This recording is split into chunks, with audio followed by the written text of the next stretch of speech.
Narcissists love breaking boundaries. It's like, narcissistic supply that's served up with whipped cream and then a cherry on top. But here's where self-love becomes your secret weapon. It's just this shield of calmness. You don't have to react like just a wild bull that sees red. No, you can come at it from a place of peace. You can come at it from a place of calm. And that lets a narcissist know what is acceptable and what absolutely is not acceptable. Do you want to know what's kryptonite to a narcissist? Calm. Yeah, calm.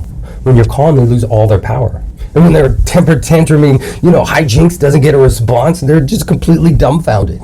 And they just don't get it. But these tantrums, they always work before. What the hell? Why isn't it working now? And then out comes the tears when it doesn't work. It doesn't work. And look what you did to me.